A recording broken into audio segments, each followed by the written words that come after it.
don't know of anyone who is content with one source of income. Are you? After you do the side hustles, you go invest, yeah? You guys are investing, yeah? In property, you're investing in bonds and market funds and things like that. You know, you don't wanna trade your time and do all of these side hustles and then just go blow it up. You know, please tell me you invest in those things. You know. Hi, thank you so much for coming back. If you're new here, karibu sana, and please do consider hitting that subscribe button. Now, as per the title, you're not having a deja vu now, okay? I recently did a video like this where I was telling you guys about the side hustles you can do as a teacher, but I had to take it down because there's very, very important things that I didn't mention in that video, all right? So if you're interested in learning about some of the things you can do as a side, stick to the end of this video. All right, my name is Nancy Obonyo. I currently live and work in Thailand, and this is what this channel is about. All right, now if you have been following me for some time now, or if you're new here, I work as a teacher in Thailand, and I wanted to talk to you guys about some of the side hustles you can do here without getting into trouble, or rather things you can do, but like I'm going to tell you all you need to know before you actually get to doing those things. Okay, now one of the things that actually I feel like I need to give this video a disclaimer, yeah, that if you're going to be doing something, if you're going to be earning in an income, and if you're going to be working in a foreign country, you need a work permit. Right?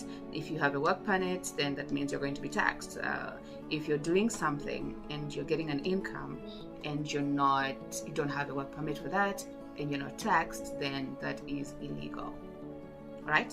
Now, with that said, please keep that in mind. Now, with that said, the one thing you can do as a teacher is tutoring, private tutoring. Now, technically, doing that without a permit is illegal. Okay, because especially, like, let me give an example of working in Thailand as a teacher. Your work permit has the school where you work at, and therefore that's the only place that you're supposed to be using that work permit for. So if you're doing private tutoring, maybe at a coffee shop, or maybe I don't know where else you could be doing it at, then you're doing that illegally. Okay? Sasa utaambia watu watu wengi wanafanya hivyo sana. Anyways, that's number one. So that technically is illegal, and I can already hear you from here, you know, asking me about online teaching. You know, again, you're earning an income, you're not getting taxed. So you tell me, is it illegal? Alafu tena utaambia watu. You know, so those are some of the things that you need to do, but before you do them, please check the legality of all of that. Okay, online, as I said, technically online teaching without a work permit is illegal. Okay, the other thing you can do, which I don't think might be illegal, is selling your lesson plans and resources, yeah, especially if you do them by yourself. You know, if you do your own am I looking at you like this? I feel like I'm looking at you like this. Every time I do this, I feel like, you know, like your teachers from high school, they're sitting there, you're doing your work, and they're marking, and they're looking at you like this. Anyways, guys, I'm sorry. Anyone relate? No, just me? Okay. Anyways, what was I saying? Yes, you can sell your lesson plans and your resources. Here's the thing, here's another thing, eh? If you're someone who's really good at doing all of these things, like us, like very organized and very craftful with coming up with activities and lesson plans and worksheets and things like that, like things to do, practical things to do in class, you could even set a website for you. You know, set a website for you such that those not lazy teachers, but the teachers who don't like doing things like this can just log on online and go to your website and then download these things, obviously at a fee. You know, you could even have like a monthly package for them, I don't know, $10 a month or something like that. You know, that's not too crazy. But now imagine there's so many teachers who are looking for resources out here. So I feel like that can be something that potentially gives you income. Again, before you do that, please check the legality of all of that. Okay, something that is closely related to having your website is blogging. Okay, you can blog about, if you're someone who likes to travel like me, you can blog about that.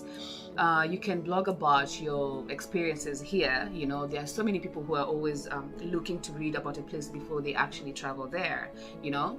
So for example, if you're a teacher here, you can blog about your life experiences on here, you know. And I believe if you're watching me right now, you're either my friend or you're someone who is interested in teaching abroad or teaching in Thailand. So what I'm doing right here, right now, is like blogging. Yeah, so I'm blogging, but like in a video. Okay, so you can either have like a YouTube video or you can have an actual blog where you write, if that's your thing. It's not my thing. It's never been my thing. I would really love to write creatively, but yeah, that's not me. That's my friend Lynn. She's very creative with writing and very good with words. Anyways, yeah, so you could blog, you could have a YouTube channel, or you could have a blog for writing. And another thing you could do is be a content writer. Can I say content creator? You could write creatively, you know. You could write. They're quite a number, especially teachers.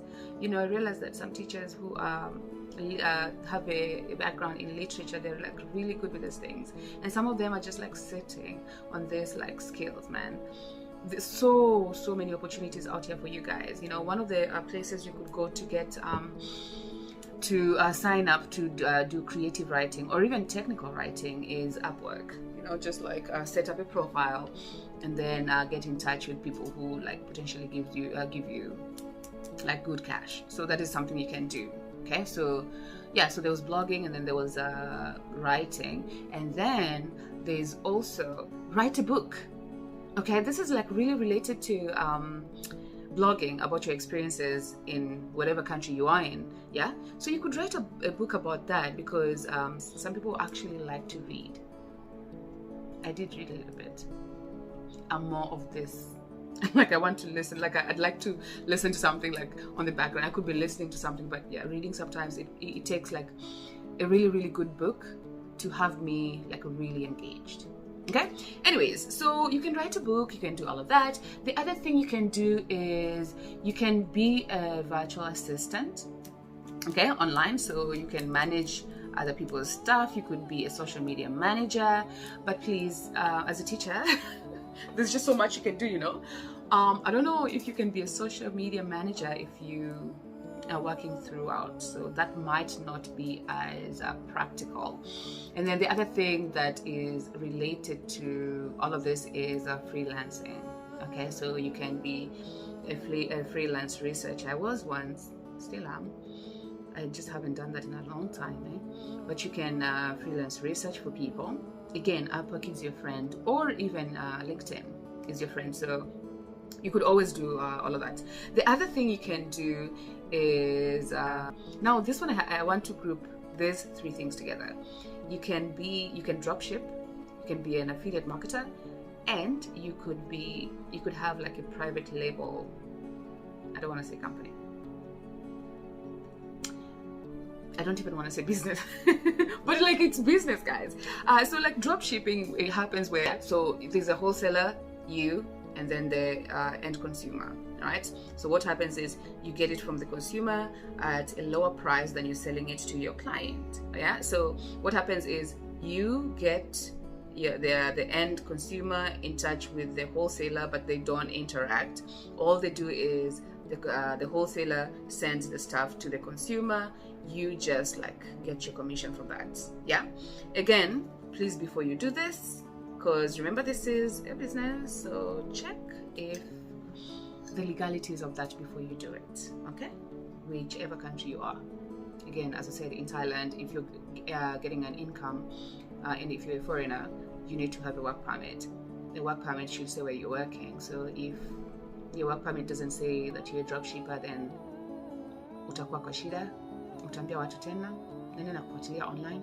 But anyways, yeah, so you need to consider that affiliate marketing is also something that is close to drop shipping. Now, you guys have probably even used affiliate links before. You guys know affiliate marketing. You have interacted with this so many times. You know, when you watch on YouTube and someone tells you, for example, I say, oh, so for this camera, it's really nice and clear. I'm not using a camera. I'm using my phone. So someone might ask me, so what are you using to film your videos?